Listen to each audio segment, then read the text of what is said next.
ওই শুনছো? হ্যাঁ, তোমাকেই বলছি। আজকের এই গল্পটা তোমার জন্য। যদি এক ফোঁটা ভালোবাসা, একটু গল্প আর একটু অনুভব দরকার হয়, তাহলে স্বাগত আমাদের ফাইজার ডায়েরিতে। এখানে ভালোবাসা শুধু বলা হয় না, শোনা যায়। তাই প্রতিনিয়ত নতুন নতুন ভালোবাসার গল্প শুনতে এখনই সাবস্ক্রাইব করো ফাইজার ডায়েরি। ধন্যবাদ সবাইকে।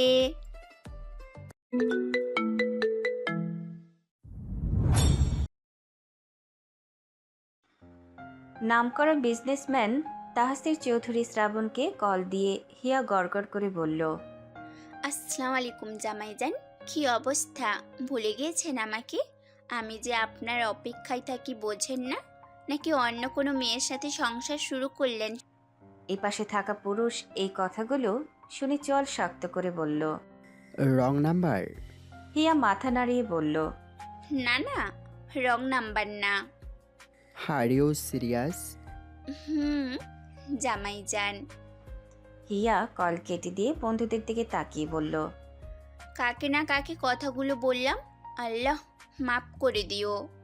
পাশে থেকে নেহা হেসে বলল, ভাই যদি কলটা পুলিশের কাছে যায় তাহলে কি হবে রে? জেলে ঢুকিয়ে দেবে। হিয়া বোতল থেকে পানি খেয়ে বলল, জীবনে এরকম কোনো ফাজলামো করিনি। যদি সত্যি সত্যি পুলিশের কাছে যাই তাহলে কি হবে? রাসেল মস্করা করে বলল, এগুলো বাদ দে। যদি লোকটা বুড়ো হয় তাহলে হিয়ার বুড়ো জামাই হবে।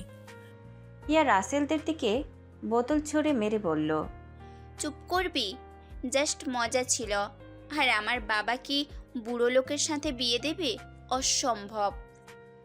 নেহা ভাবুক গলায় বলল, ধর লোকটার বউ আছে, আর এখন লোকটাকে যে কথাগুলো বললি তা তোর বউ শুনে নিয়েছে, তাহলে কি হবে ভাব।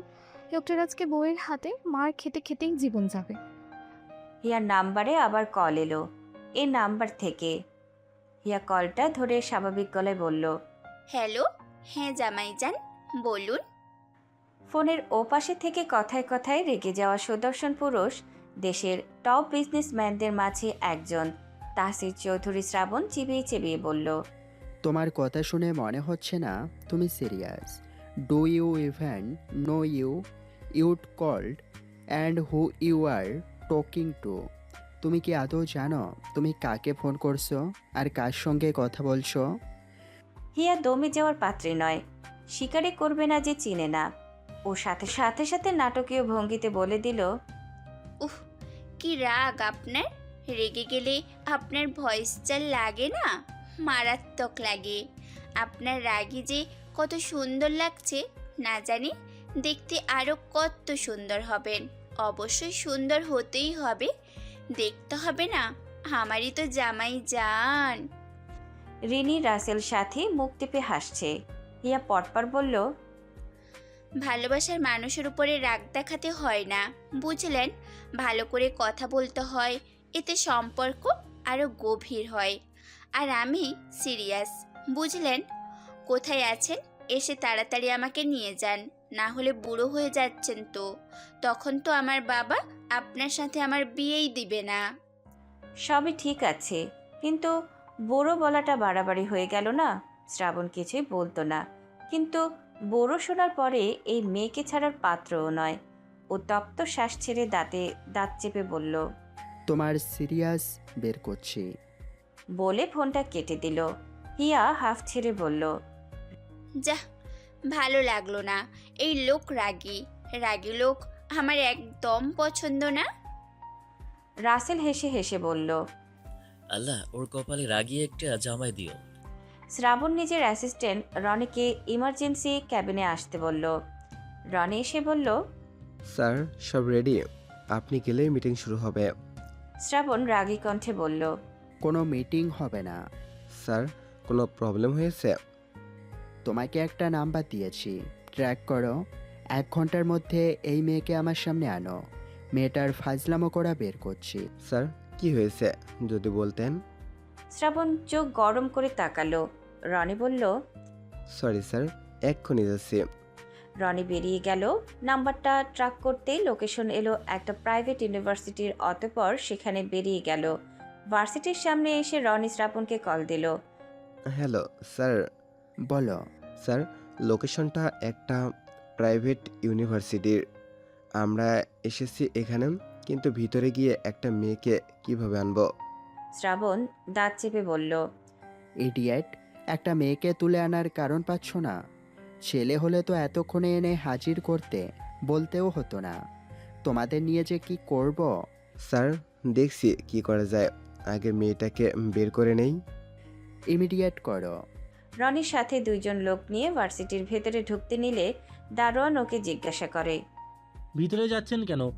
রনি উত্তরে বলল, এখানে ডিপার্টমেন্ট প্রধান যিনি, তার সাথে দেখা করতে চাই। আমার বোনকে ভর্তি করব, তো সেই ব্যাপারে কথা বলবো। ও, তাহলে ভিতরে যান। হিয়া, নেহা, রাসেল সাথে ওরা মাঠে বসেছিল। রনি মাঠের এক কোণে দাঁড়িয়ে আছে। নাম্বারটার লোকেশন ঠিক মাঠের মাঝখানেই দেখাচ্ছে। আর মাঠে স্টুডেন্ট বসে আছে দুই জায়গায়। একটা জায়গায় শুধু ছেলে, আর একটা জায়গায় 3 জন মেয়ে আর 2 জন ছেলে। রনি সাহস নিয়ে 2 জন লোক নিয়ে এগিয়ে গেল এবং হিয়াদের গ্রুপের সামনে এসে বলল। Excuse me. রাসেল বলল। জি বলুন। রনি সেই নাম্বারেই কল দিল। সাথে সাথে হিয়ার ফোন বেজে উঠল। রনি শিওর হলো ওই মেয়েটাই। ভাবলো এই মেয়ে স্যারের সাথে কি কোনো ঝামেলা করেছে নাকি, কিন্তু দেখে তো মনে হচ্ছে না। এরা স্টুডেন্ট, স্যারের সাথে কি নিয়ে ঝামেলা করবে। রনি ভাবাভাবি বাদ দিয়ে নাম্বারটা দেখিয়ে হিয়াকে বলল। আচ্ছা, এই নাম্বারটা আপনার? হ্যাঁ আমার। কেন, কি হয়েছে? একটু আগে এই নাম্বার থেকে কল দিয়ে স্যারকে কি বলছেন? রাসেল বিড়বিড় করে বলল। হিয়া, তুই যাকে কল দিয়েছিস মনে হয় সেই লোক কোনো নামি দামি মানুষ। সেই মনে হয় লোক পাঠিয়েছে। হিয়া রাসেলের কথা শুনে রনিকে বলল। কই, কাকে কি বলেছি? কিছু না বললেই কি আমরা এখানে এসেছি? আসুন আমাদের সাথে, স্যার আপনার সাথে কথা বলবে। হিয়া নাক মুখ কুঁচকে বলল। আপনি বলবেন আর আমি যাব?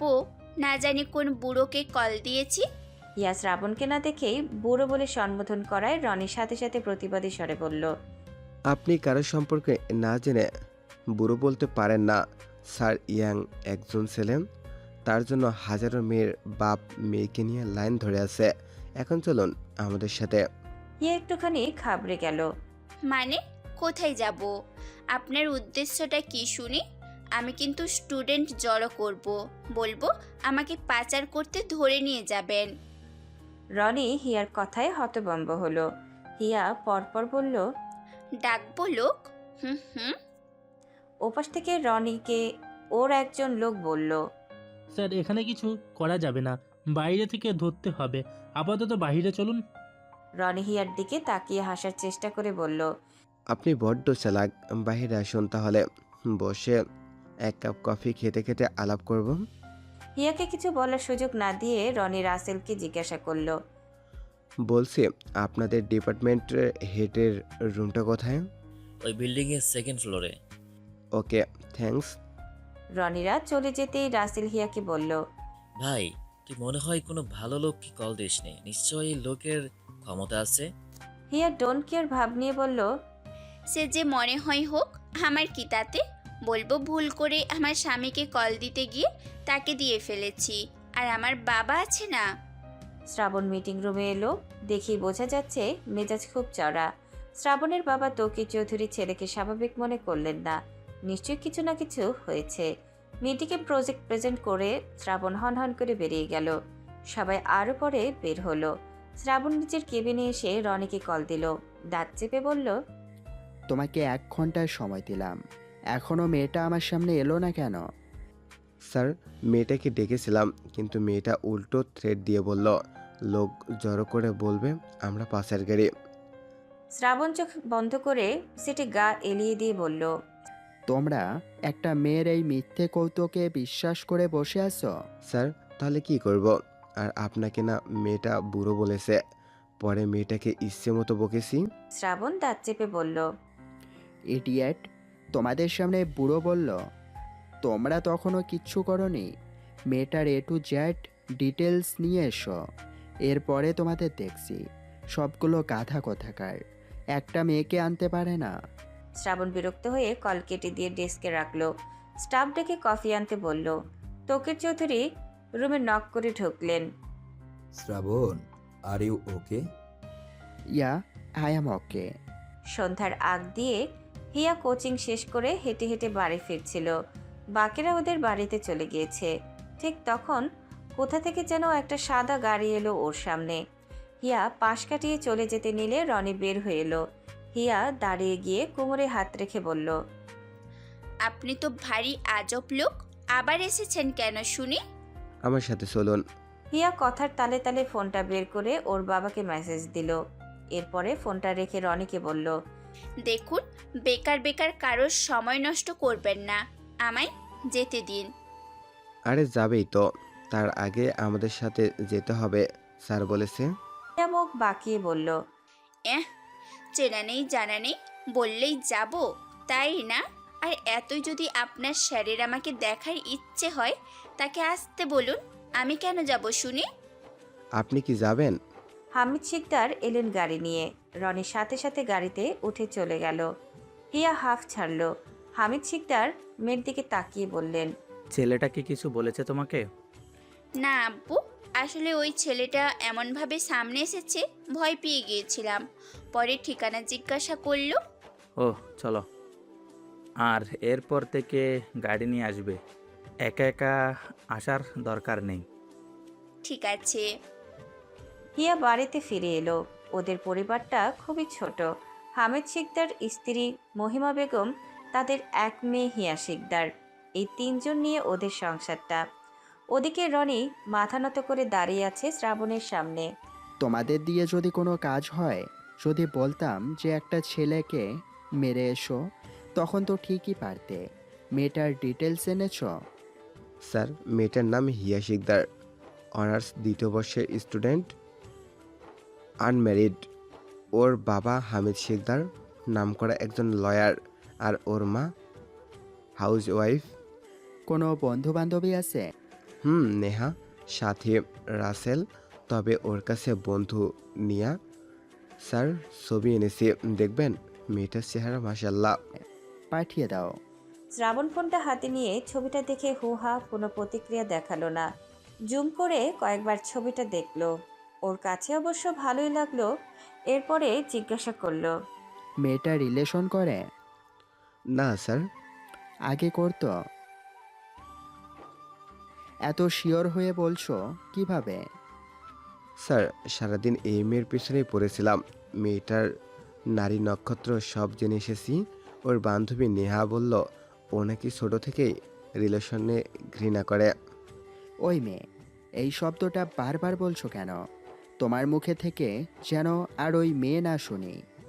রনি নিচু গলায় বলল, ওকে স্যার, মেয়েটা মানে ও খুব চালাক। শ্রাবণ বাঁকা হেসে বলল। তাহসির চৌধুরী শ্রাবণের থেকেও চালাক বুঝি? রনি মাথা উঁচু করে শ্রাবণের চোখের দিকে তাকালো। শ্রাবণের চোখে নতুন কোনো খেলার একটা ঝিলিক দেখা গেল। শ্রাবণ উঠে ডেস্কের থেকে গাড়ির চাবি নিয়ে বেরিয়ে গেল। চৌধুরী নিবাস, মোট 4 জন নিয়ে গড়ে ওঠা এই সংসার। তৌকির চৌধুরী, তার স্ত্রী সাবিহা চৌধুরী, তাদের 2 ছেলে। বড় ছেলে তাহসির চৌধুরী শ্রাবণ, ছোট ছেলে তাহসিন চৌধুরী কাব্য। তৌকির চৌধুরীর বাবা মা কেউ বেঁচে নেই। একটা বোন আছে, তিনি তার হাজবেন্ড, এক মেয়ে রিয়াকে নিয়ে দেশের বাহিরে রয়েছে। শ্রাবণ বাড়িতে ফিরে সোজা রুমে চলে আসে। ফর্মাল ড্রেস চেঞ্জ করে ওয়াশরুমে যায় শাওয়ার নিতে। শাওয়ার নিয়ে সাদা শার্ট সাথে কালো প্যান্ট পরে বের হয়। ড্রয়িং রুমে আসতেই শ্রাবণের মা সাবিহা চৌধুরী জিজ্ঞাসা করেন, শ্রাবণ, কফি দেব? না। পরের দিন সকালে শ্রাবণ রনির সাথে হেয়ার ইউনিভার্সিটিতে গেল। সোজা হেয়ার ডিপার্টমেন্ট হেডের রুমে এসে বসলো। এত বড় মাপের বিজনেসম্যান তাহসির চৌধুরী শ্রাবণকে দেখে ডিপার্টমেন্ট হেড কিছুটা নার্ভাস। কিছুক্ষণ পরে একজন লোককে পাঠিয়ে হিয়াকে ডেকে আনতে বলা হলো। যে বাড়ির লোক এসেছে, হিয়া ভেবেছে হয়তো ওর বাবা দেখা করতে এসেছে, প্রায় আসে, তাই এই বিশ্বাস নিয়েই এলো। হিয়া ও ডিপার্টমেন্ট হেডের রুমে এলো। রনিকে দেখে ঘাবড়ে গিয়ে এগিয়ে এলো। সামনে বসে থাকা স্যার বলল, হিয়া, তোমার সাথে উনি দেখা করতে এসেছে, সে কি তোমার রিলেটিভ? শ্রাবণ ঘাড় ঘুরিয়ে হিয়ার দিকে তাকিয়ে কিছু সেকেন্ড পরে সামনে ফিরে বাঁকা হেসে বলল, রিলেটিভস নয়, ওর হাজব্যান্ড। কালকেই বিয়ে করেছি, জানানো হয়নি আর কি। হিয়ার চোখ বড় বড় হয়ে গেল। এগিয়ে এসে গলা খাকারি দিয়ে বলল, স্যার আসলে ওনাকে চিনি। ওর কথাটা শেষ হওয়ার আগে শ্রাবণ হিয়াকে বলল, তুমিও না, তোমাকে বলেছিলাম তো আজকে তোমার সাথে দেখা করতে আসবো, ভুলে গেলে? এই বলে শ্রাবণ সামনের দিকে তাকিয়ে বলল, স্যার, ওকে আসলে নিতে এসেছি, নিয়ে যেতে পারি কি? ও শিওর শিওর। শ্রাবণ উঠে দাঁড়িয়ে বলল, thanks for giving permission. Welcome, আবার আসবে। শ্রাবণ হিয়ার দিকে তাকিয়ে বলল। কি হলো, চলো।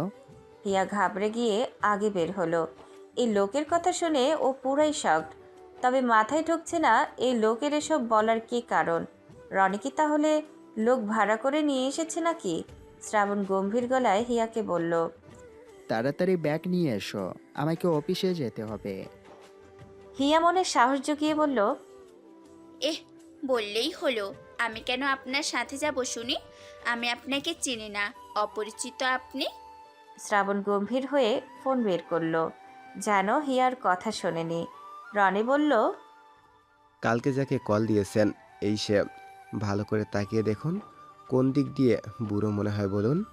হিয়া আশেপাশে তাকিয়ে শ্রাবণকে বলল, দেখুন, কল দিয়ে যা বলেছি সব মজা করেই বলেছি, সিরিয়াস হয়ে বলিনি। প্লিজ চলে যান এখান থেকে। শ্রাবণ একটু ঝুঁকে ঠোঁটের কোণে এক চিলতে বাঁকা হাসি ফুটিয়ে বলল, হুম, আগেই বলেছিলাম তুমি সিরিয়াস। তুমি বলেছিলে সিরিয়াস, তাহলে এখন আমিও সিরিয়াস। হিয়া মনে মনে বলল, হিয়া, তুই এভাবে ফেসে গেলি? শ্রাবণ হিয়ার দিকে তাকিয়ে হেসে রনিকে বলল, রনি, তোমার একটাই কাজ, তোমার ম্যাডামকে দেখে রাখো, আর কল দিলে অফিসে আসবে, এর আগে নয়। আমাকে যেতে হবে। আর বৌজান, তাহলে আজকের সাথে নিলাম না। পড়াশোনা করেন, পড়াশোনা করে বাচ্চাদের কিছু শেখাতে হবে তো নাকি? না হলে তো ছেলে পেলে আমাকে বলবে, বাবা কি দেখে মাকে বিয়ে করেছো যে কিছুই পড়াতে পারে না। হিয়া তাজ্জব বনে চলে গেল। শ্রাবণ সানগ্লাস চোখে পড়ে হিয়ার দিকে তাকিয়ে হাত উঠিয়ে বলল, তো বাই, পরে দেখা হচ্ছে। হিয়ার ভার্সিটি ছুটির পরে ওকে নিতে ওদের গাড়ি আসে। হিয়া রনির চোখ ফাঁকি দিয়ে গাড়িতে উঠে পড়ে। বাড়িতে আসতে আসতে মন স্থির করে এই সপ্তাহে আর ভার্সিটিতেই পা রাখবে না। আর ওই লোকটা ওকে না দেখতে পেয়ে এমনিই ভুলে যাবে। এরপরে হিয়াও মুক্ত। হিয়াকে কিছু একটা ভাবতে দেখে ওদের ড্রাইভার, নাম রাহাত, বয়স 27, সে লুকিং গ্লাসে তাকিয়ে হিয়াকে বলল। কিছু নিয়ে চিন্তায় মনে হচ্ছে। হিয়া মাথা নাড়িয়ে বলল, ওই আসলে কিচ্ছু না। রাহাত আর প্রশ্ন করলো না। হিয়াকে নিয়ে এসে ওদের বাড়ির সামনে নামিয়ে দিয়ে গাড়ি পার্ক করে রাখলো। এদিকে রনিরা ভার্সিটির সামনে দাঁড়িয়ে আছে, কিন্তু হিয়ার দেখা পেল না। রনি হিয়ার বান্ধবী নেহা সাথী রাসেল ওদের দেখে এগিয়ে এসে জিজ্ঞাসা করলো, তোমাদের বান্ধবী কোথায়? বান্ধবীকে দিয়ে কি করবেন? আর আপনারা ওর পেছনে আঠার মতন পড়ে আছেন কেন? ও না হয় ভুল করেই ফেলেছে, তাই নিয়ে ওকে নজরবন্দি করে রাখছেন কেন? ভুল হলেও আপনাদের বান্ধবীকে আমার স্যারের অনেক পছন্দ হয়েছে। আর কথা সেটা না, আপনাদের বান্ধবী কোথায় সেটা বলুন। বাড়িতে চলে গিয়েছে নাকি? জানি না, খুঁজে নিন। রনি ওর ঝাড়ি শুনে নিজেও ঝাড়ি মেরে বলল। বলতে হবে না, খুঁজে নিচ্ছে। বিকেলের দিকে হিয়া বাড়ি থেকে বের হলো কোচিংয়ে যাবার জন্য। রাহাত গাড়ি বের করে দাঁড়িয়ে আছে। হিয়া গাড়িতে উঠে বলল, শুনুন, কেউ যদি আপনাকে আমার ব্যাপারে খোঁজ করে বলবেন না, এমনকি বলবেনও না আপনি আমাদের ড্রাইভার।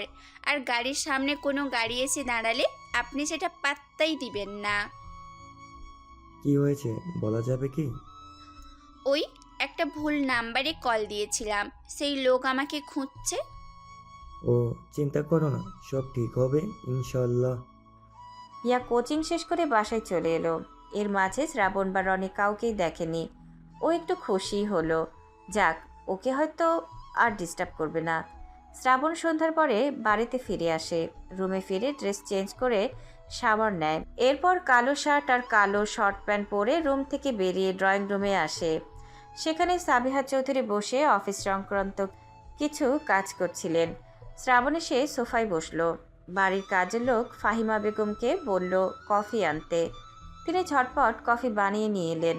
শ্রাবণ কফিতে প্রথম চুমুক দিয়ে সাবিহা চৌধুরীকে জিজ্ঞাসা করলো, কাব্য কোথায়? সকালে ভার্সিটি গিয়েছে, তারপর তো আর ফিরেনি। শ্রাবণ ফোনের দিকে তাকিয়ে দেখলো রাত 8টা বাজে, এখনও না আসার কারণ কি? শ্রাবণ কল দিল কাব্যকে। হ্যাঁ ভাইয়া বলো। শ্রাবণ তীর্যক কণ্ঠে বলল, তোর আসতে কতক্ষণ লাগবে? এখনই আসছে। শ্রাবণ আর কিছু শোনার অপেক্ষা করলো না, কল কেটে দিল। কাব্য বন্ধুদের থেকে বিদায় নিয়ে বলল, আমাকে যেতে হবে, তোরা আড্ডা দে। আর কিছুক্ষণ থেকে যা। ভাইয়া কল দিয়েছিল, দেরি হলে বাড়িতে ঢুকতে দেবে না, আসি। শ্রাবণ কফি খেয়ে ফোনটা হাতে নিয়ে বাড়ির সদর দরজার দিকে যেতে নিলে সাবিহা চৌধুরী বলেন, কোথাও বেরোচ্ছ নাকি? হ্যাঁ আম্মু, একটু আসছি, চিন্তা করো না। ঠিক আছে, সাবধানে যেও। শ্রাবণ বাহিরে চলে এলো। ওর ড্রাইভার কামালকে গাড়ি বের করতে বলল। কামাল গাড়ি বের করে সামনে এলো। শ্রাবণ গাড়িতে উঠে বসতেই কামাল চলে গেল। পরদিন সকালে হিয়া ভার্সিটি যাওয়ার জন্য রেডি হচ্ছে। যেতে চায়নি, কিন্তু কালকে শ্রাবণরা আর ডিস্টার্ব করেনি বলে যাওয়ার সাহস পাচ্ছে। রেডি হয়ে বাড়িতে থেকে বের হলো। মহিমা বেগম হিয়াকে গাড়ি পর্যন্ত এগিয়ে দিয়ে ভেতরে চলে গেলেন। ড্রাইভার গাড়ি নিয়ে রওনা হলো। কিছু দূর যাওয়ার পর হিয়াদের গাড়ির সামনে এসে দাঁড়ালো দুটো গাড়ি, একটা কালো মার্সিডিজ আর একটা সাদা রঙের প্রাইভেট কার। রাহাত গাড়ির হর্ন বাজালো কয়েকবার, কিন্তু কোনো সারা শব্দ না পেয়ে রাহাত নামলো। সাথে সাথে রনিও তার লোক নামলো। হিয়া শুকনো ঢোক গিলে বসে রইল। শ্রাবণ গাড়ি থেকে নেমে এগিয়ে এলো। হিয়ার গাড়ির দরজা খুলে বাঁকা হেসে বলল, হ্যালো বৌজান, তো কি অবস্থা? এই বলে শ্রাবণ হিয়ার হাত ধরে টান দিয়ে গাড়ি থেকে নামলো। রাহাত এগিয়ে এলো, হিয়াকে টানতে টানতে নিয়ে গেলে হিয়ার আরেকটা হাত ধরে শ্রাবণকে বলল, আপনি ওনাকে কোথায় নিয়ে যাচ্ছেন? শ্রাবণ চোখ বন্ধ করে তপ্ত শ্বাস ছেড়ে রাহাতকে বলল, ওর হাতটা ছাড়ো। না, হাত ছাড়বো না, ওনাকে কোথাও নিয়ে যেতে দিব না। শ্রাবণ হিয়ার হাত ছেড়ে দিয়ে রাহাতের কলার চেপে ধরে হিসিয়ে বলল, তোর সাহস হয় কি করে ওর হাত ধরার? আবার হাত ধরার দুঃসাহস দেখালে একদম হাত কেটে আর এক হাতে ধরিয়ে দেব। অ্যান্ড ওকে আমি নিয়ে যাব, মানে নিয়ে যাব। তুই আটকাতে পারলে আটকা। শ্রাবণ রাহাতকে ছেড়ে দিয়ে হিয়ার হাত ধরে জোরপূর্বক টানতে টানতে নিজের গাড়িতে এনে বসালো। এরপরে নিজেও বসে কামালকে বলল, অফিসে যাওয়ার পথে ফার্ম হাউস হয়ে যেও। Okay sir. রাহাত সাথে সাথে কল দিল হামিদ শিকদারকে। সব খুলে বলল তাকে। এদিকে হিয়া চলন্ত গাড়ির দরজা খুলতে নিলে শ্রাবণ ওর দুটো হাত ধরে বলল, পালানোর চেষ্টা করবে না, নাহলে গাড়ির নিচে ফেলে দিয়ে চলে যাব। হিয়া চেতে উঠে বলল, ছাড়ুন হাত, আমি যাব না, আমি বাড়িতে যাব। আব্বুকে বলে দিব। আপনার সাহস হয় কি করে আমাকে নিয়ে যাওয়ার? শ্রাবণ ধমক দিয়ে বলল, চুপ। আর একটা কথা বললে গাড়ি থেকে সত্যি সত্যি ধাক্কা দিয়ে ফেলে দিব। এতে আমার হাত একটুও জন্য কাঁপবে না। হিয়া চোখ পিটপিট করে তাকে ইচ্ছে করেই জোরে কাঁদতে লাগলো। যা শুনে শ্রাবণ আবারও ধমক দিয়ে বলল, এই চুপ করবে? তোমাকে মেরেছি আমি। আর মেয়ে মানুষ জোরে জোরে কাঁদো কেন? বাচ্চা নাকি? চুপ করো। হিয়া ভয় পেয়ে এবার সত্যি সত্যি ঠোঁট চেপে কাঁদতে লাগলো। শ্রাবণের ফোনে কল এলো। ও হিয়ার দিকে তাকিয়ে গম্ভীর কণ্ঠে বলল, ইম্পর্টেন্ট কল, আমার কানে যেন কোনো সাউন্ড না আসে। হিয়া ফ্যাল ফ্যাল করে তাকিয়ে রইল। আধ ঘন্টা পরে ওদের গাড়ি এসে থামলো নিরিবিলি একটা জায়গায়। শ্রাবণ হিয়াকে সাথে নিয়ে নেমে নিজের ফার্ম হাউসের ভেতরে ঢুকলো। বাড়িটা দোতলা, বাহির থেকে অসম্ভব সুন্দর এবং ভেতরেও আরও সুন্দর। শ্রাবণ হিয়াকে নিয়ে ভেতরে ঢুকে ড্রয়িং রুমের পাশে একটা রুমে নিয়ে গেল আর উচ্চস্বরে বাড়ির কেয়ারটেকার ও কাজের মহিলাকেও ডাক দিল। ওদের দুজনকে বলল একটা দড়ি আনতে। নিয়েও এলো তারা। শ্রাবণ হিয়াকে জোরপূর্বক চেয়ারে বসিয়ে ওর হাত পা চেয়ারের সাথে বেঁধে ফেলল। হিয়া কেঁদে কেঁদে বলল, আমাকে ছেড়ে দিন, আমি জীবনেও আপনাকে কল দিব না, আমি বাড়ি যাব, যেতে দিন প্লিজ। শ্রাবণ হিয়ার গালে হাত ছুঁয়ে বলল, তুমি কল দিয়েছিলে, সেটা নিয়ে আমার কোনো মাথা ব্যথা নেই। তোমাকে ছেড়ে দিতাম, কিন্তু তোমাকে দেখার পরে যে ভালো লেগে গিয়েছে, আর তাহসির চৌধুরী শ্রাবণের পছন্দের জিনিস সে ছেড়ে দেওয়ার পাত্র নয়, এমনকি কোনো প্রশ্নই ওঠে না। এখানেই থাকো, হ্যাঁ বৌজান। আমি বিকেলে এসে তোমাকে বিয়ে করে তোমার বাড়িতে পাঠিয়ে দেব। এইটুকু সময় একটু অ্যাডজাস্ট করে নাও। হিয়া মুখ খোলার আগে শ্রাবণ টেপ দিয়ে টুস করে ওর মুখ লাগিয়ে দিল। হিয়া অসহায় দৃষ্টিতে তাকিয়ে মাথা নাড়তে থাকে। শ্রাবণ চোখে সানগ্লাস পরে বাইরে চলে গিয়ে রুমের দরজা লক করলো। কিন্তু এভাবে রেখে গেলে ওকে যদি কেউ পালিয়ে যেতে সাহায্য করে, তাই চাবিটা নিজেই নিয়ে চলে গেল। ওর লোকদের বলে গেল যত যাই হোক হিয়াকে যেন এখান থেকে কেউ নিয়ে যেতে না পারে। শ্রাবণ অফিসে চলে গেল।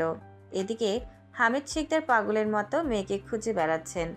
বিকেলের দিকে শ্রাবণ বেরিয়ে গেল ফার্ম হাউসের উদ্দেশ্যে। যাওয়ার পথে কাব্যকে কল দিয়ে কাজী সাহেবকে সাথে নিয়ে আসতে বলল। কাব্য উত্তরে বলল নিয়ে আসবে। শ্রাবণ ফার্ম হাউসে এলো। এর পরপরই কাব্য এলো। কাব্য নিজের সাথে কাজীকেও সাথে নিয়ে এসেছে। শ্রাবণ ওদের ড্রয়িং রুমে বসিয়ে হিয়ার কাছে গেল। হিয়া কাঁদতে কাঁদতে চোখ মুখ ফুলিয়ে রেখেছে। শ্রাবণ কাছে গিয়ে দড়ি খুলে দিল। এরপর টেপ। হিয়া উঠে দৌড় দিতে নিলে শ্রাবণ ওর হাত ধরে বাহিরে নিয়ে এলো। কাব্য বড় ভাইয়ের সাথে একটা মেয়েকে দেখে অবাক হলো বইকি।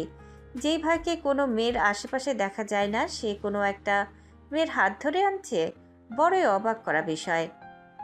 শ্রাবণ এগিয়ে এসে সোফায় হিয়াকে বসিয়ে নিজে ওর পাশে বসে শক্ত করে ধরে রইল আর কাজীকে উদ্দেশ্য করে বলল, কাজী সাহেব বিয়ে পড়ান।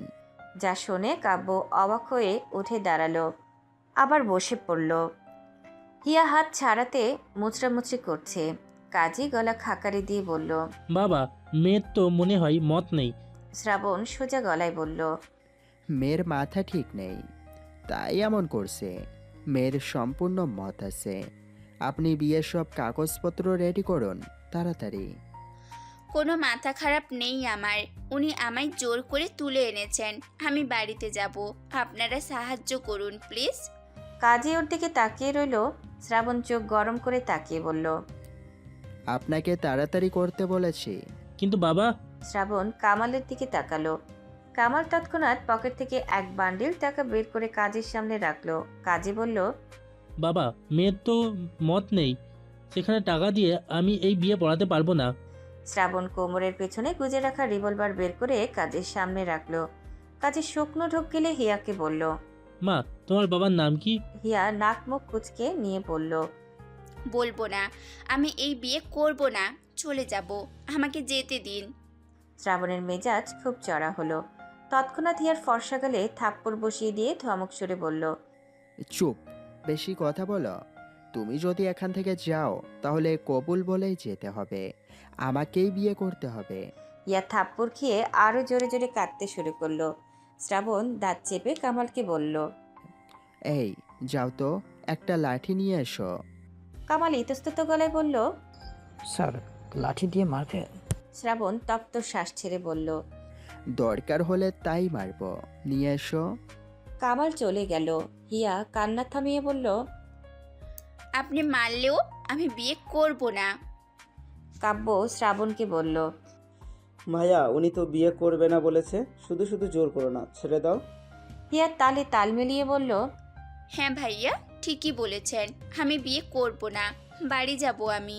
শ্রাবণ কোনো উত্তর দেওয়ার প্রয়োজন মনে করলো না। ও যা চায় পেয়েই ছাড়ে, হয় ছিনিয়ে নেয় নয়তো নিজেই আদায় করে। কাব্য আবারও বলল, ভাইয়া উনি ভয় পাচ্ছে, ছেড়ে দাও। শ্রাবণ কিছু বলার আগে কামাল সত্যি সত্যি একটা লাঠি নিয়ে এলো। শ্রাবণের হাতে দিতে হিয়া জোর গলায় বলল, আমার বাবাকে চেনেন? আমার বাবা জানলে না আপনাদের সবাইকে জেলে ঢুকিয়ে দিবে। আগে বিয়েটা করো, তারপর জেলে দিও। হিয়া হাত ছাড়তে ছাড়তে বলল, আমি মরে গেলেও কবুল বলবো না। শ্রাবণ সে কথায় পাত্তা না দিয়ে কাজী সাহেবের বিয়ের পড়াতে বলল। কাজী সাহেব হিয়াকে কবুল বলতে বললে হিয়া চেতে উঠে বলল, আমি এই বিয়ে করব না, করব না বলছি না। শুনতে পাচ্ছেন না আপনারা? কেন জোর করছেন? শ্রাবণ কিছু একটা ভেবে বলল, যাও, তোমাকে বিয়ে করতে হবে না, এখানেই থাকো। ওইদিকে তোমাকে না পেয়ে তোমার বাবার কি অবস্থা হবে ভাবতে পেরেছ? শুনলাম তো অনেক খুঁজছে। যেতে দিন আমায়। শ্রাবণ চোয়াল শক্ত করে বলল। কবুল বলেই তারপর যাবে। হিয়া চুপচাপ বসে রইল।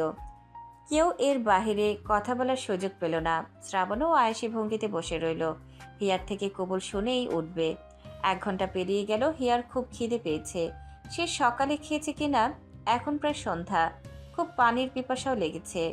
হিয়া উঠে দাঁড়িয়ে পানির গ্লাস হাতে নিতে নিলে শ্রাবণ তা সরিয়ে নেয়। হিয়া দাঁত চেপে বলল, পানিটা তো খেতে দিন। হুম, কবুল বলেই পানি খাও। কাজী সাহেব তাড়া দিয়ে বললেন, মা, এত না করে লাভ হবে না, তুমি কবুল বলে ফেলো। হিয়া কাঁদতে কাঁদতে কাব্যকে বলল, ভাইয়া, আপনি আপনার ভাইকে বোঝান না, আমি বিয়ে করব না। শ্রাবণ হিয়ার হাত ধরে সোফায় বসিয়ে বলল, ফালতু ফালতু সময় নষ্ট করা বাদ দিয়ে কবুল বলে চলে যাও। এরপর প্রমিস, তোমাকে কিচ্ছু বলবো না। আপনি মিথ্যে বলছেন, আপনি মেরেছেন আমাকে। আমি চিনি না আপনাকে, আমি কেন বিয়ে করতে যাব আপনাকে? শ্রাবণ গর্জে উঠে কামালকে বলল, এই, ওর বাবা মাকে তুলে নিয়ে এসো তো। এই যখন বিয়েই করবে না, তাহলে একে সহ এর বাবা মাকেও। হিয়া কান বন্ধ করে জোরে বলল। চুপ করুন। শ্রাবণ কামালকে আদেশ করে বলল, তোমাকে যেতে বলেছি না? ওর বাড়ির ঠিকানা তো জানোই। কামাল যাবে ঠিক তখন হিয়া কাঁদতে কাঁদতে বলল, প্লিজ যাবেন না। আমি আব্বু আম্মুর কষ্ট সহ্য করতে পারবো না। আমি কবুল বলবো আমি। প্লিজ আপনারা যাবেন না। শ্রাবণ বাঁকা হাসলো। ও জানে কোথায় কোন কথা বলতে হয়। অ্যাটলিস্ট হিয়াকে ওর বাবা মাকে তুলে আনার ভয় দেখিয়ে বিয়েতে রাজি করাতে তো পারলো। কাজী বিয়ে পড়ানো শুরু করলো। হিয়া কাঁদতে কাঁদতে কবুল বলল 3 বার। শ্রাবণও দেরি করলো না, কাজীর বলার সাথে সাথে কবুল বলে দিল। কামাল কাজীকে বিদায় দিয়ে এলো। হিয়া কাঁদতে শুরু করলো। শ্রাবণ পানির গ্লাস এগিয়ে দিয়ে বলল, কেঁদো না, নাও পানি খাও। হিয়া কান্না যেন থামতেই পারছে না। কাব্য বাড়ির কাজের লোককে বলল, আন্টি, আপুর জন্য খাবার নিয়ে আসেন। শ্রাবণ ঘাড় ঘুরিয়ে কাব্যকে বলল, আপু না, ভাবি বল। কাব্য পুরো অবাক। হিয়া উঠে দাঁড়িয়ে বলল, আমি বাড়ি যাব। শ্রাবণ বাঁকা হেসে কাব্যকে বলল, এই, তোর ভাবিকে বাসায় ছেড়ে দিয়ে আয়। কাব্য উঠে দাঁড়িয়ে হিয়াকে বলল। আসুন ভাবি। হিয়া কাব্যর আগে বেরিয়ে গেল। কাব্য এসে ওর গাড়িতে হিয়াকে বসতে বলল। হিয়া ব্যাক সিটে উঠে বসে সে কাঁদছে। কাব্য যেতে যেতে টিস্যু এগিয়ে দিল, পানির বোতলও এগিয়ে দিল। কিছুক্ষণ পরে হিয়া শান্ত হয়ে গেল। সারাদিন না খেয়ে আছে, কথা বলারও শক্তিটা আসছে না। আবার থেকে থেকে বিড়বিড় করে শ্রাবণকে বকছে। কাব্য সব শুনে হজম করলো। হিয়া একটু এগিয়ে এসে জিজ্ঞাসা করলো, আপনার ভাইকে বকলে কি আপনি আমায় বকবেন? কাব্য মাথা নাড়িয়ে না বোঝালো। হিয়া সাথে সাথে বলল, আপনার ভাই না একটা শয়তান। না না, শয়তানও তার থেকে ভালো আছে। বজ্জাত লোক একটা। এই লোকের বউ থাকবে না। দেখুন, আমাকে ভয় দেখিয়ে বিয়ে করা না। আমি যে কি করব নাকে, আব্বুকে বলে দেব। আব্বু নাকে জেলে ঢুকিয়ে দিবে। কাব্য মুখ টিপে হাসলো। কাব্য হিয়াকে ওর বাড়ির সামনে নামিয়ে দিয়ে নিজেও নেমে দাঁড়ালো। হিয়া বলল, আপনি তো ভালো, আপনার ভাইয়া তো বজ্জাত কেন আল্লাহ জানে। ভেতর থেকে মাহিমা বেগম ছুটে এলেন। হিয়া ওর মাকে পেয়ে জড়িয়ে ধরে কাঁদতে শুরু করলো। মহিমা বেগম কাব্যকে দেখে বললেন, কে তুমি? কাব্য একটু হেসে বলল, আসলে ওনাকে দিতে এসেছিলাম।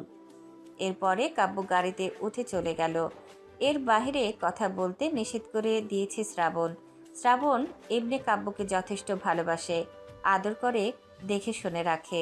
কাব্য কোনো কিছুর আবদার করলে শ্রাবণ সেটা কোথায় থেকে এনে দেবে উতলা হয়ে ওঠে। কিন্তু রাগের সময় শ্রাবণ না ভাইয়ের কথা শোনে, না ওর বাবার কথা। সাবিহা চৌধুরী বোঝানোর পরে শান্ত হয়। তবে আজ কাব্য বাড়িতে ফিরে বড় ভাইকে খুব ভালো মতোই খেপাতে পারবে আজকে। এদিকে হিয়া মহিমা বেগমকে ধরে কাঁদতে কাঁদতে ভেতরে এলো। তিনি মেয়েকে কয়েকবার জিজ্ঞাসা করলেন কি হয়েছে, কোথায় ছিলি, ওই ছেলেটাকে কোথায় থেকে এলি। হিয়া কোনোটারই উত্তর দিল না। বাড়ির ভেতরে ঢুকে সোফায় এসে বসে বলল, আব্বুকে কল দাও। মহিমা বেগম হামিদ শিকদারকে কল দিয়ে বললেন হিয়া এসেছে, আর তাকে আসতে বললেন। হামিদ শিকদার পাশেই একটা থানায় ছিলেন। তার আসতে 15 মিনিট লাগলো। তিনি এসে হিয়ার কাছে বসলেন। হিয়া নাক টেনে কাঁদতে কাঁদতে বলল, আব্বু, ওই লোকটা আমাকে নিয়ে আটকে রেখে বিয়ে করেছে। হামিদ শিকদার মেয়ের এই কথায় ভ্যাবাচাকা খেয়ে গেল। মেয়েকে ধরে বললেন, কি বললে বুঝতে পারিনি, সব ভেঙে বলো তো মা। আব্বু, আমি এক লোককে কল দিয়েছিলাম ভুলে। লোকটা তারপর থেকে আমার পেছনে পড়েছে, বলে যে পছন্দ হয়েছে, তাই আজকে আমাকে তুলে নিয়ে গিয়ে বিকেল পর্যন্ত আটকে রেখেছিল, কিচ্ছু খেতে দেয়নি। আর তারপর কাজী ডেকে বিয়ে পড়িয়ে রেখেছে।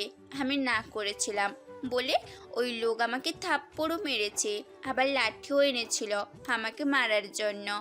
আবার জানো, তোমাদের তুলে নিয়ে যাওয়ার কথাও বলছিল, তাই আমি ভয়ে কবুল বলে দিয়েছি। হামিদ শিকদার চোল শক্ত করে বলল। লোকটা কে, নাম জানো? হিয়া নাক টেনে বলল, কাজী বলছিল ওই লোকের নাম তাহসিস চৌধুরী শ্রাবণ। ওই লোকের বাবার নাম তৌকির চৌধুরী। হামিদ শিকদার উঠে মহিমা বেগমকে বললেন, দাঁড়িয়ে আছো কেন, মেয়েকে খেতে দাও, দেখছো না সারাদিন নাকে আছে। মহিমা বেগম কিচেনে গেলেন। হামিদ শিকদার মেয়ের চোখের পানি মুছে দিয়ে বললেন, কান্না করো না, আমি আসি তো। এই লোকের কত বড় সাহস আমার মেয়েকে তুলে নিয়ে বিয়ে করে, আমিও দেখে ছাড়বো। তুমি কে রেস্ট নাও, এসব নিয়ে চিন্তার প্রয়োজন নেই। মহিমা বেগম খাবার নিয়ে আসতে আসতে বললেন, হিয়ার আব্বু, তোমার কি ওদের সাথে কোনো মামলা নিয়ে ঝামেলা ছিল? এই নামের বাপ ছেলের সাথে তো কোনো ঝামেলাই নেই। হামিদ শিকদার কথায় যেন কল করতে করতে বেরিয়ে গেলেন। কাব্য গাড়ি নিয়ে বাড়িতে ফিরে দেখলো শ্রাবণের গাড়ি গ্যারেজে রাখা। ও গাড়িটা ওইখানে রেখে দারোয়ানকে চাবি দিয়ে বলল, গাড়িটা গ্যারেজে উঠিয়ে রাখুন। কাব্য ভিতরে ঢুকে ড্রয়িং রুমে সাবিহা চৌধুরীকে দেখেই উৎফুল্ল কণ্ঠে বলল, আম্মু, একটা গুড নিউজ শুনেছ? সাবিহা চৌধুরী টিভি অফ করে বললেন, কই না তো, কি গুড নিউজ বলো। ভাইয়া বলেনি সে বিয়ে করেছে? সাবিহা চৌধুরী একটু জোরেই বললেন, কি বিয়ে, তাও তোমার ভাই? জানি তোমার বিশ্বাস হচ্ছে না, আমারও হয়নি, কিন্তু আমি বিয়ের সাক্ষী হয়েছে। শ্রাবণ সিঁড়ি দিয়ে নেমে এলো, পরনে কালো শার্ট কালো প্যান্ট। ও এসে সোফায় বসলো। সাবিহা চৌধুরী ছোট ছেলের দিকে ঘুরে বসে বললেন, কি হয়েছে বলো তো। কাব্য সবই বলে দিল। এর মধ্যে তৌকির চৌধুরীও এসে শুনলেন। সাবিহা চৌধুরী ভাবুক গলায় বললেন, এখন ওই মেয়ে কি হবে? তৌকির চৌধুরী বললেন, আমাদের ছেলে যখন জোর করে বিয়ে করেছে, এখন তার বউ আমাদের গিয়েই আনতে হবে। ওনাদের কাছে তো মেয়ে বেশি হয়নি যে ওনারা মেয়ে দিয়ে যাবে। সাবিহা চৌধুরী বললেন, ঠিকই বলেছো, আমাদেরই কথা বলতে হবে। তৌকির চৌধুরী মাথা নাড়ালেন। সাবিহা চৌধুরী হেসে হেসে শ্রাবণকে বললেন, শ্রাবণ, তুমি তো বিয়েই করবে না বললে, আর আর এখন ছক্কা মেরে দিয়েছো। শ্রাবণ মুখে হাসি ফুটিয়ে বলল, তাহলে বৌমাকে আনার ব্যবস্থা করো। ওনাদের কথার মাঝেই তৌকির চৌধুরীর ফোনে কল আসে। Unknown number. Toukir Chowdhury call ধরতে ওপাশ থেকে বলল, আপনি তৌকির চৌধুরী, আপনার ছেলে তাসির চৌধুরী শ্রাবণ। হ্যাঁ, আপনি কে? আমি থানা থেকে কল করেছি। হ্যাঁ বলুন। স্যার, আপনার আর আপনার ছেলের নামে একজন সরাসরি এসে অভিযোগ করেছে। তৌকির চৌধুরী গম্ভীর গলায় বললেন, কে সে? একজন লয়ার, নাম হামিদ শিকদার। উনি বলছেন আপনার ছেলে ওনার মেয়েকে জোর করে তুলে নিয়ে গিয়ে বিয়ে করেছে। তৌকির চৌধুরী লুকানোর প্রয়োজন মনে করলেন না, বলে দিলেন, হ্যাঁ করেছে। ও, আপনি জানেন দেখছি। তাহলে যে একবার থানা দিয়ে ঘুরে যেতে হয় স্যার। দেখুন, আপনাদের দুজনেই ভালো নাম ডাক আছে, তাই চাইছি না এটা আইনের আওতায় আসুক। হামিদ ভাই আমার কাছের লোক, তাই এটা বললাম। এখন আপনি একটু আসুন থানায়, হামিদ ভাইও আছে। ঠিক আছে, আসছি। ওসি কল কেটে দিতে হামিদ শিকদার চোল শক্ত করে বললেন, উনি আসবেন? হ্যাঁ, আসতে। হামিদ শিকদার মহিমা বেগমকে কল দিয়ে বললেন, হ্যালো হিয়া, খেয়েছে? খেয়েছে। ঘুমিয়ে পড়তে বলো, আমি থানায় আছি। ওই ছেলের বাবা আসছে, আমার ফিরতে রাত হবে। আচ্ছা। তৌকির চৌধুরী থানায় এসে সোজা ওসির রুমে এলেন। হামিদ শিকদার গম্ভীর হয়ে বসে আছেন। থানার ওসি তাকে বললেন, আসুন, উনিই মেয়ের বাবা, হামিদ শিকদার। ওনাকে তো কম বেশি চেনেনি। তৌকির চৌধুরী একটু নরম হলেন। যেহেতু এখন তার ছেলের দোষ, তিনি এগিয়ে এসে হামিদ শিকদারের দিকে হাত বাড়িয়ে দিলেন। হামিদ শিকদার হাত মিলিয়ে কুশল বিনিময় করলেন। তৌকির চৌধুরী বললেন, দুঃখিত আপনাকে অপেক্ষা করানোর জন্য। হামিদ শিকদার গম্ভীর কণ্ঠে জবাব দিলেন। সমস্যা নেই। তৌকির চৌধুরী বললেন, আসলে আমার ছেলে আপনার মেয়েকে জোর করে তুলে নিয়ে গিয়ে বিয়ে করেছে, এটা সত্য। এখন এটা নিয়ে আমাদের একসাথে বসে কথা বলাই উত্তম হবে। সেখানে আমার পরিবারের লোকেরাও থাকবে এবং আমার ছেলেও আপনার মেয়ের সুযোগ সুবিধা জেনে সম্পর্কটা এগোবো, আর নয়তো দুজনে আবার আগের অবস্থায় ফিরবে। হামিদ শিকদার ভাবুক গলায় বললেন, এখন ওদের মাঝে কি হয়েছে না হয়েছে ওদের থেকেই শোনা বেটার। কালকে আসুন আমার বাড়িতে। এখন এসব নিয়ে এখানে কথা বলতে চাচ্ছি না। এই বলে হামিদ শিকদার উঠে দাঁড়িয়ে ওসিকে বললেন, বাই, থ্যাংক ইউ। বিষয়টা যেন কোথাও না যায়। না স্যার, কোথাও যাবে না। তৌকির চৌধুরীও উঠে দাঁড়ালেন। এরপরে দুজনে কথা বলতে বলতে বের হলেন থানা থেকে। হামিদ শিকদার আসতে বললেন তার বাসায়। যেহেতু বিয়ে হয়ে গিয়েছে, সেহেতু একসাথে বসে কথা বলতে হবে। এভাবে মামলা করলে তাদেরই সম্মান নষ্ট হবে। বসে ছেলে মেয়ের মতামত নেবেন। তৌকির চৌধুরী বাড়িতে ফিরে এলেন। শ্রাবণরা সেখানেই বসেছিল। সাবিহা চৌধুরী জিজ্ঞাসা করলেন, কি বললো মেয়ের বাবা? কি আর বলবে, আমি উল্টো একসাথে বসে কথা বলার প্রস্তাব দিয়ে এলাম। শ্রাবণ বাঁকা হেসে উঠে চলে গেল ওপরে। ও চলে যাওয়ার পরপরই তৌকির চৌধুরী সাবিহা চৌধুরীকে আস্তে করে বললেন, আমরা যদি সাধারণ কোনো মানুষ হতাম না, তাহলে এতক্ষণে জেলে ঢুকিয়ে দিত। থানায় গিয়ে দেখি মেয়ের বাবা তো রেগে আছে। ওসব ছাড়ো, কবে কথা বলতে যাচ্ছ সেটা বলেছে। কালকে যাব। পরদিন সকালবেলা হিয়া ঘুম থেকে উঠল 9টার দিকে। রাতে একটু দেরি করে ঘুমিয়েছিল, তাই এত বেলাতে ওঠা। হিয়া ফ্রেশ হয়ে নিচে এসে খাবার টেবিলে বসলো। পেটে খাবার না পড়লে ওর কোনো কাজে মুড আসে না। হামিদ শিকদার সোফায় বসে কাগজপত্র দেখছেন। মাহিমা বেগম হিয়াকে খাবার বেড়ে দিয়ে নিজেও খেতে বসলেন। মিনিট 2 পরে বললেন, যে ছেলে তোকে বিয়ে করছে না, ওই ছেলে আজকে ওর পরিবার নিয়ে আমাদের বাড়িতে আসবে। হিয়া বিষম খেয়ে উঠল। হামিদ শিকদার মহিমা বেগমকে বললেন, উফ, ওকে খাওয়ার সময় ওসব কথা না বললে নয়। মহিমা বেগম বিড়বিড় করে বললেন, এ মনে হচ্ছে মহাভারত অশুদ্ধ হয়ে গিয়েছে। হিয়া স্বাভাবিক হয়ে বলল, ওনারা আসবে কেন? কেন আবার কথা বলতে? ছেলে তো ভালোই, ছবি দেখলাম, ভালো নাম ডাক আছে। এখন তোদের মতামত নিয়ে সম্পর্ক এগোবে। হিয়া রেগে গিয়ে বলল, কিসের সম্পর্ক এগোবে? কোনো সম্পর্ক এগোবে না।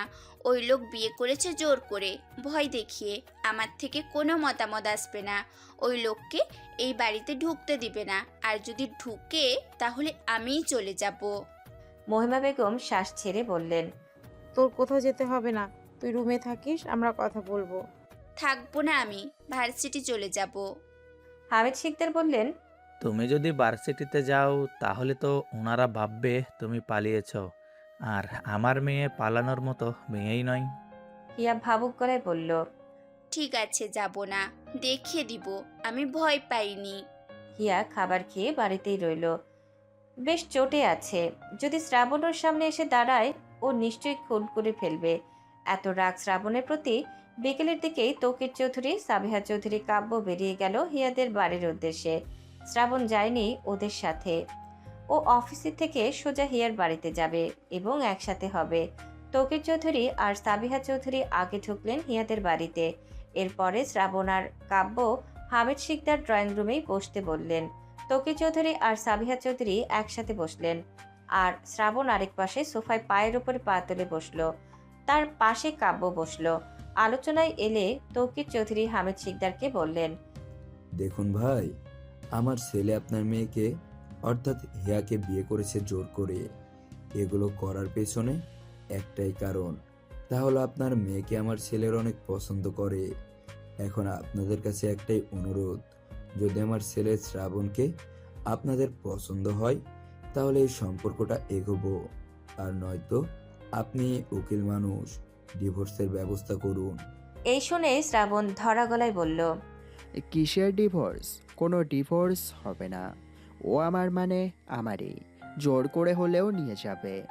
ওর কথা শুনে হামিদ শিকদার, মহিমা বেগম হতভম্ব। শ্রাবণ পরপর কড়া গলায় বলল, দেখুন আঙ্কেল, আমি এখানে সম্পর্ক এগোবো কি এগোবো না সেটা নিয়ে আলোচনা করতে আসিনি। আমার আবার ফণিতা করে কথা বলার অভ্যাস নেই। যা বলি সোজা বলি, আপনার মেয়েকে বিয়ে করেছি, ওকে রাখার মতো এবিলিটি আছে। আর এর থেকেও বড় যেটা, আমি ওকে ভালোবেসেই বিয়ে করেছি। আমি যত দিন বেঁচে রব ইনশাআল্লাহ ওকে ভালোবেসেই আগলে রাখবো। আর হিয়াও 2 দিন পরে একাই ভালোবাসতে বাধ্য হবে। হামিদ শিকদার ভাবুক গলায় বললেন, কি করব বুঝতে পারছি না। তোমার কথাই ফেলার না, কিন্তু মেয়ে তো রাজি না। একটু ডাকুন না হিয়াকে, আমরা কথা বলি। মহিমা বেগম হিয়ার রুমে এলেন। হিয়া বিছানায় বসে ফোন স্ক্রল করছিল। মহিমা বেগম বললেন, হিয়া নিচে আয় তো, ওরা তোর সাথে কথা বলবে। যাব না আমি, তোমরা কথা বলো। তোর আব্বু যেতে বলেছে। মিথ্যে বলছো, আব্বু কখনোই বলবে না যেতে। আরে মিথ্যে না, তোকে ওখানে ডাকছে। তোর কি ইচ্ছা সেটা শুনবে ওরা। তোর ইচ্ছা কি সেটা বলবি, বলবি আমি এই বিয়ে মানি না। হিয়া কথাটা ভাবতে ভাবতে ফোন রেখে বিছানা থেকে নেমে দাঁড়ালো। মাথায় ঘোমটা দিয়ে মহিমা বেগমের আগেই চলে গেল। হিয়া সিঁড়ি দিয়ে নামছে, সবার দৃষ্টি তখন ওর দিকে। শ্রাবণ বাঁকা হেসে তাকিয়ে রইল। হিয়া এসে হামিদ শিকদারের কাছে দাঁড়িয়ে সালাম দিল। যেহেতু বড়রা রয়েছে, সালাম না দিলে ভালো দেখাতো না। সাবিহা চৌধুরী হিয়াকে পাশে বসতে বললে হিয়া গিয়ে বসলো। সাবিহা চৌধুরী বললেন, কেমন আছো মা? হিয়া শ্রাবণের দিকে তাকিয়ে গম্ভীর কণ্ঠে বলল, ভালোই তো ছিলাম, ওই লোকটা ভালো থাকতে দিচ্ছে না। সবাই সিরিয়াস। কাব্য মুখ টিপে হেসে অন্যদিকে তাকিয়ে রইল। ওর ভাবি তাহলে আজ ভীষণ রকম খেপেছে। এখন দেখা যাক পরের কথায় কি বলে। সাবিহা চৌধুরী বললেন, তুমি যা ভাবছো আমার ছেলে এতটাও খারাপ না মা। আর ও যখন তোমার ভালো থাকতে দিচ্ছে না, তাহলে আমাদের সাথে চলো, আমরা তোমাকে ভালো রাখবো। ও, আমি কালকেই দেখেছি, কথায় কথায় মারার হুমকি দেয়, আমাকে জোর করে বিয়ে করেছে। আমি এই বিয়ে মানি না আন্টি। শ্রাবণের হেলদোল নেই, দর্শকের মতো ওর কথা শুনছে। আচ্ছা মা, তুমি কয়েকটা দিন সময় নাও, ভাবো, দেখো যদি ভালো লাগে। আর মেয়েদের বিয়ে তো একবারই হয়, তোমারটা না হয় ভুলবশত হয়ে গিয়েছে। আর আমরা তোমাকে নিয়ে যেতে চাইছি আমাদের বাড়িতে। আমরা তোমাকে আমাদের বাড়ির বউ করে খুব আদরে রাখতে চাই। আমাদের মেয়ে নেই, তুমি আমাদের মেয়ে হয়ে থাকবে। হিয়া অনেকক্ষণ যাবৎ একটা কথা চেপে রেখেছিল, কিন্তু আর রাখতে পারল না। ইতস্তত ভেঙে বলেই দিল, আপনারা কত ভালো, আর আপনাদের ছেলে একটা খচ্চর লোক, একে বাড়িতে রাখেন কেন শুনি? শ্রাবণ উঠে দাঁড়িয়ে হামিদ শিকদারকে বলল, আপনার মেয়ের কি মত আমার বোঝা হয়ে গিয়েছে। যদি ওর সাথে আলাদা করে কথা বলার সুযোগ করে দিতেন। হামিদ শিকদারের মাথায় কিছু ঢুকছে না। এই একটা বিষয় নিয়ে কালকে থেকে কি হচ্ছে সব তার মাথার উপর দিয়ে যাচ্ছে। ছেলে বলছে ওকে লাগবে, আর মেয়ে বলছে বিয়ে মানে না। হামিদ শিকদার হিয়াকে বললেন, হিয়া, শ্রাবণকে নিয়ে ব্যালকনিতে যাও তো, কি বলে শোনো। হিয়া উঠে গটগট করে চলে গেল। শ্রাবণ পেছন পেছন চলে গেল। ব্যালকনিতে এসে শ্রাবণ নিজের স্যুটটা খুলে হাতে রেখে বলল, তো আমি কি ভেবে নিব তুমি আমাকে দেখে ভয় পেয়েই বিয়েতে না করছো? হিয়া পেছনে ফিরে কপাল কুঁচকে নিয়ে বলল, ভয় পাবো কেন আপনাকে দেখে? আপনি বাঘ না ভাল্লুক? আমি আল্লাহর সৃষ্টি একজন সাধারণ মানুষ। আর তুমি যখন ভয় পাচ্ছ না, তাহলে বিয়েতে না করছো কেন? খারাপ আমি? চেহারা ভালো না নাকি? নাকি আমার চরিত্রে কোনো দাগ আছে? এত ভালো ছেলে পেয়েও হাতছাড়া করছো কি কারণে? তোমার বাবা মায়েরও তো মত আছে, তোমার মত আসছে না কেন? হিয়া বুকে হাত গুজে বলল, জানি না, তবু আমি এই বিয়ে মানি না। শ্রাবণ ধমক দিয়ে বলল, চুপ, বারবার এক কথা। বিয়ে মানো না, থাকো তাহলে। ডিভোর্স তো আমি এই জন্মেও দিব না। দরকার হলে সব জায়গায় পোস্টার লাগিয়ে দেব, তুমি আমার ওয়াইফ। বিলবোর্ডে লিখে দিব তুমি একান্তই আমার।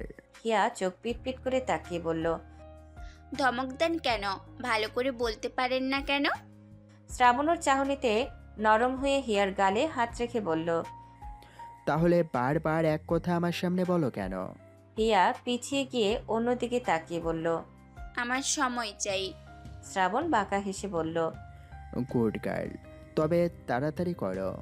I will be waiting for your call my বউজান। শ্রাবণ স্যুটটা কাঁধে ফেলে হাঁটা দিল ড্রয়িং রুমের দিকে। 3 দিন পরে অনেক ভাবনা চিন্তা করে হিয়াকে রাজি করানো গেল। তৌকির চৌধুরী জানালেন শুক্রবারে আবারও বিয়ে পড়িয়ে ওকে বাড়িতে নিয়ে আসবে। তবে হিয়া রাজি হয়েছে ঠিকই, কিন্তু জেদ ধরে আছে বিয়ে মানবে না। হিয়াকে নিয়ে আসার দিন দ্বিতীয়বারের মতো ওদের বিয়ে পড়ানো হলো। শ্রাবণরা খাওয়া দাওয়া শেষ করে হিয়াকে নিয়ে যাওয়ার জন্য প্রস্তুত হলো। হিয়ার চোখ মুখ কেবলই জেদ ফুটে উঠেছে। সাবিহা চৌধুরী, তৌকির চৌধুরী, কাব্য সবার সাথেই কথা বলছে, কিন্তু শ্রাবণ আর রনির সাথে কথা বলছে না। শ্রাবণকে চাপে পড়ে সহ্য করে নিলেও রনি ওর দুচোখে সহ্য হচ্ছে না। চৌধুরী বাড়ির সদর দরজায় এসে দাঁড়ালো শ্রাবণ। হিয়া সাবিহা চৌধুরী বরণ করে ভেতরে ঢুকতে বললেন। পাশে থেকে কামাল রনি গোলাপ ফুলের পাপড়ি ছিটিয়ে দিল ওদের ওপরে। সাবিহা চৌধুরী শ্রাবণ হিয়াকে নিয়ে উপরে এলেন। শ্রাবণের রুমে তখন কাব্য আর কামাল ছিল। দুজন মিলে শ্রাবণের বেডটাকে একটু ফুল দিয়ে সাজাচ্ছিল। অবশ্য বাসরাত কিনা।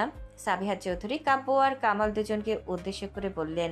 এই তোমরা চলো, অনেক রাত হয়েছে, ওদেরকে ঘুমাতে দাও। কামাল আগে বের হলো। কাব্য এসে বড় ভাইয়ের কানে কানে বলল।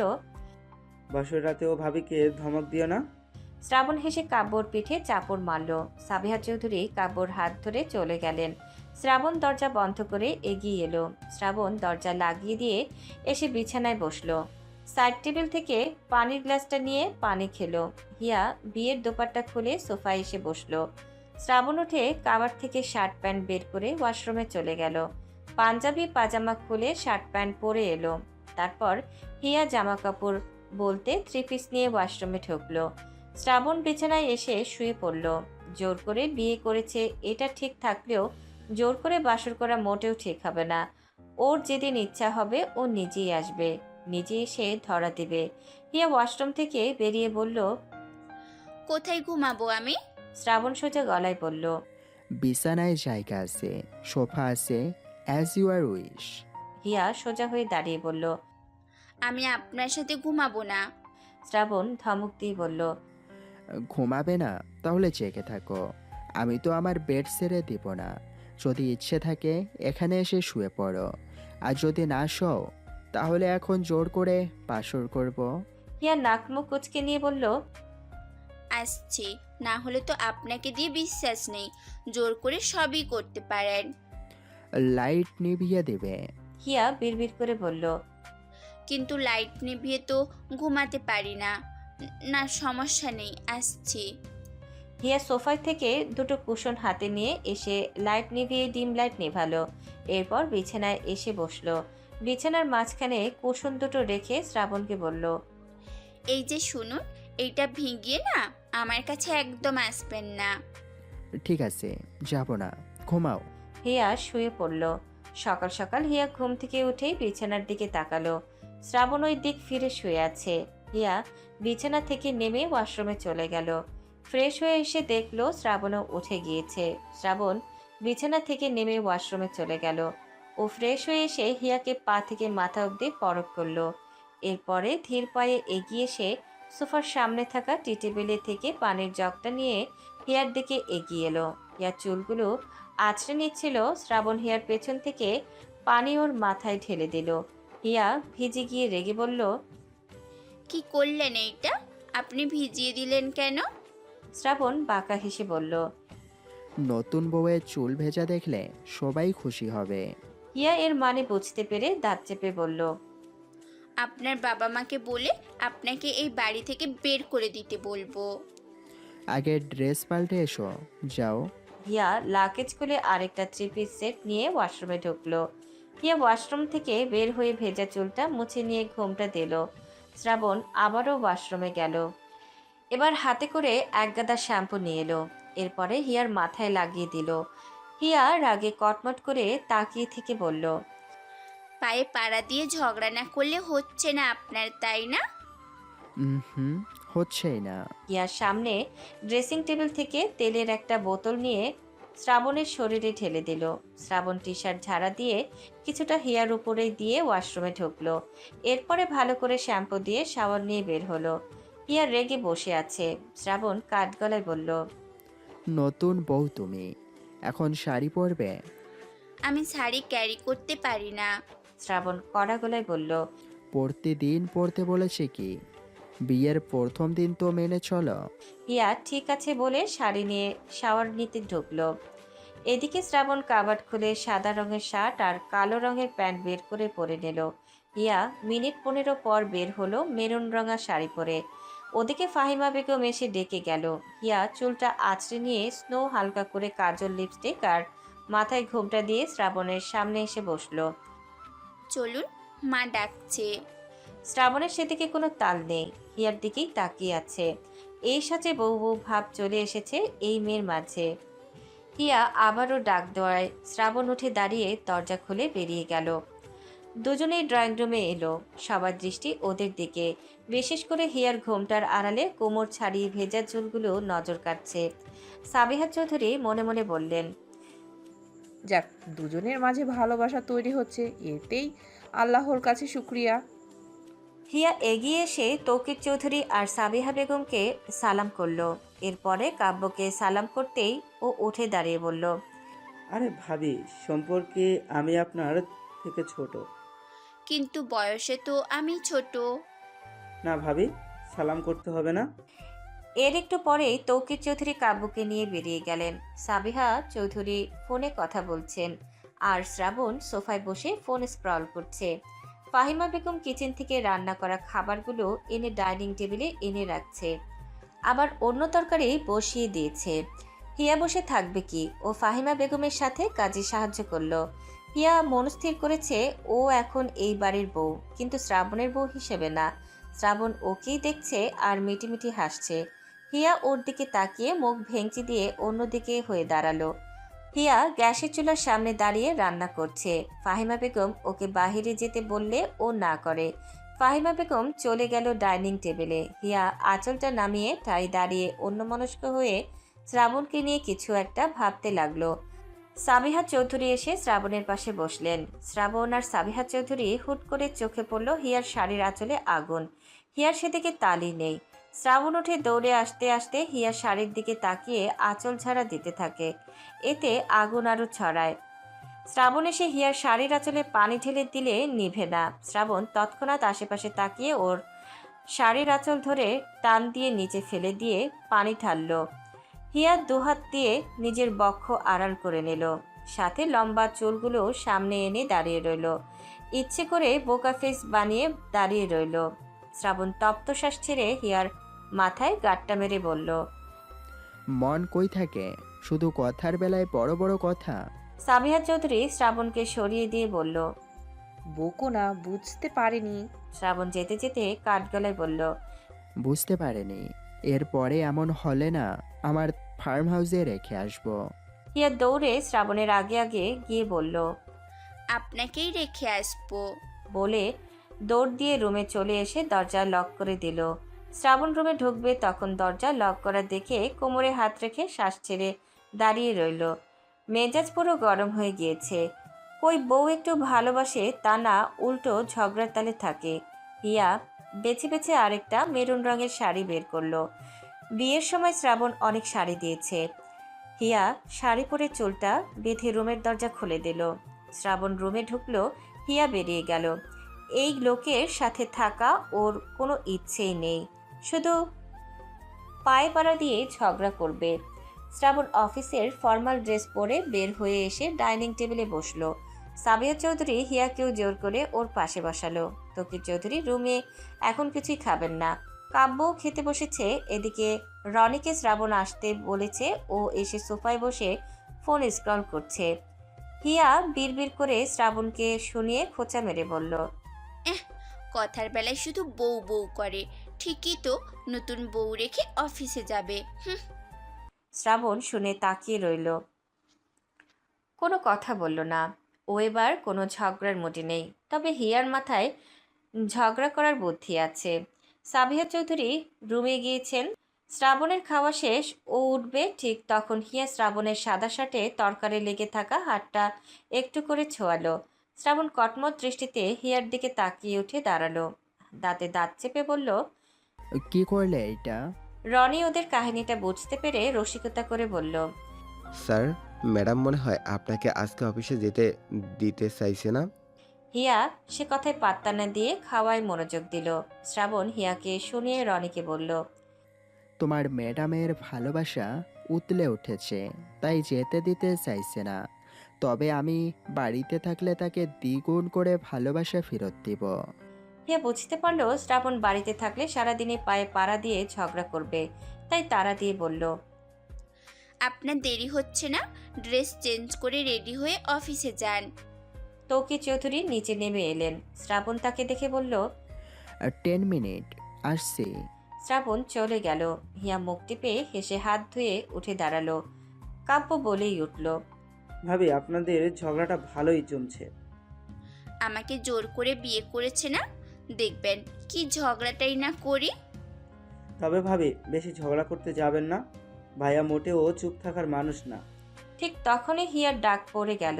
শ্রাবণ কর্কশ গলায় উপরে থেকে হিয়াকে ডাকছে। হিয়া দৌড় দিয়ে উপরে চলে এলো। হিয়া শ্রাবণের ডাকে রুমে এলো। শ্রাবণ রেডি হচ্ছে। হিয়া জিজ্ঞাসা করলো, ডাকলেন কেন? শ্রাবণ হেয়ালি করে বলল, কই ডেকেছি? আমি ডেকেছি বলে কি তোমার আসতে হবে? স্বামী বলে মানো না, আবার তার ডাক শুনে ছুটে আসো কেন?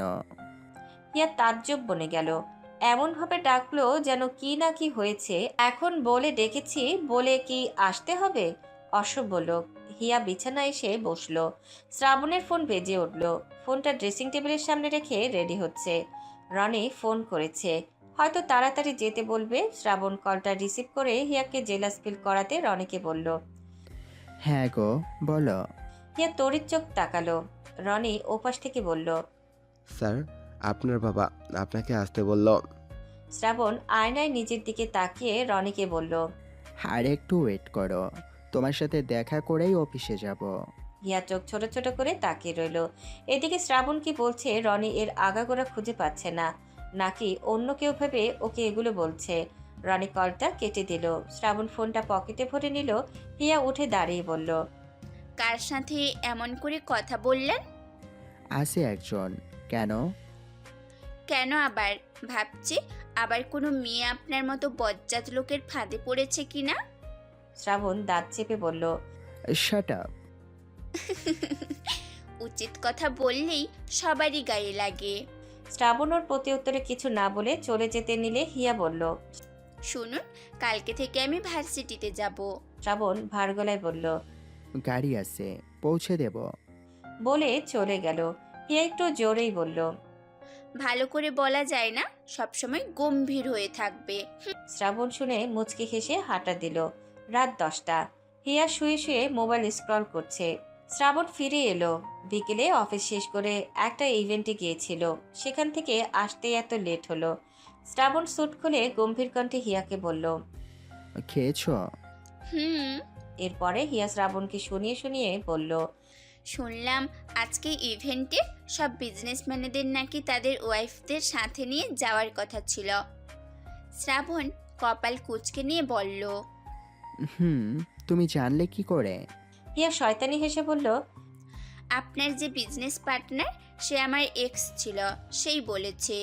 শ্রাবণও শয়তানি বুঝে নিয়ে বলল, তাই তো সেও বলল। তবে তোমার চয়েস বলতে হবে। তোমার এক্সের মাথায় একটা চুলও নাই। কি দেখে প্রেম করতে গিয়েছিলে গো?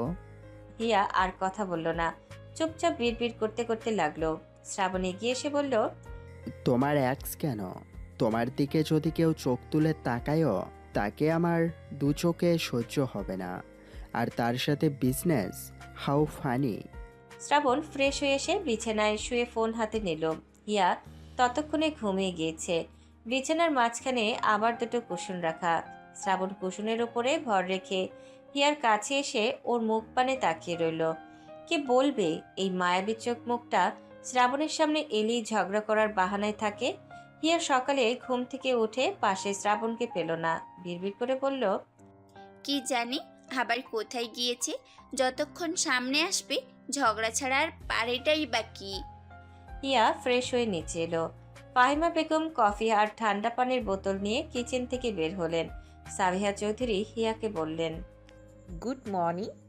হিয়া বরাবরের মতো হেসে বলল, গুড মর্নিং মা। সাবিহা চৌধুরী ফাহিমা বেগমকে বললেন, এগুলো হিয়াকে দাও, ও নিয়ে যাক। কোথায় যাব মা?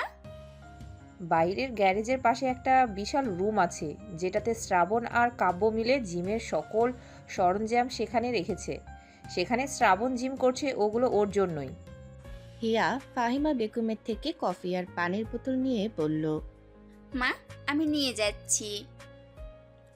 সাবিহা চৌধুরী হাসলেন, মনে করেছিলেন ওদের দুজনের মাঝে সবকিছু ঠিকঠাক হতে একটু দেরি হবে, কিন্তু দুজনের মাঝে আন্ডারস্ট্যান্ডিং দেখে বড়ই খুশি। সাবিহা চৌধুরী কি আর জানেন দুজনে ঝগড়া ছাড়া আর কিছু বোঝেন না। হিয়া জিম হলের কাচের দরজা ধাক্কা দিয়ে ভেতরে ঢুকলো। বাইরে থেকে বোঝার উপায় নেই ভেতরে জিম হল। শ্রাবণ আয়নায় হিয়াকে দেখে কাব্যকে বলল, কাব্য, বাইরে যা তো, তোর ভাবি আবার ভালোবাসা দেখাতে এসেছে বোধ হয়। কাব্য টাওয়াল হাতে নিয়ে বেরিয়ে যেতে যেতে হিয়াকে বলল, গুড মর্নিং ভাবি। Good morning. হিয়া কফি এগিয়ে দিল শ্রাবণের দিকে। শ্রাবণ তা হাতে নিয়ে বলল, জিম করতে পারো? এর প্রয়োজন নেই, আমি ফিট আছি। ও ভালোই। হিয়া যেতে নিলে শ্রাবণ এগিয়ে এসে দরজা লক করে দেয়। হিয়া কাচের দরজাটা আর খুলতে না পেরে বলল, আমি বাহিরে যাব। যাও, না করেছে কে? আপনি? আমি মুখে একবারই বলেছি, যেতে দিব না। শ্রাবণ নাটকীয় ভঙ্গিতে বুকে ব্যথা হওয়ার ভান করে কফিটা পাশে রেখে পাশের সিটে বসলো আর বুকে হাত দিয়ে বলল, উফ, কি যে ব্যথা। হিয়া এগিয়ে এসে দাঁড়ালো।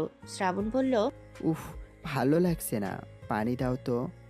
হিয়া পানির বোতলটা এগিয়ে দিয়ে পাশে বসে বলল, কি হলো হঠাৎ করে? শ্রাবণ অল্প পানি খেয়ে একটু ঝুঁকে বসলো। হিয়া শ্রাবণের পিঠে হাত রেখে বলল, দেখি কোথায় ব্যথা করছে।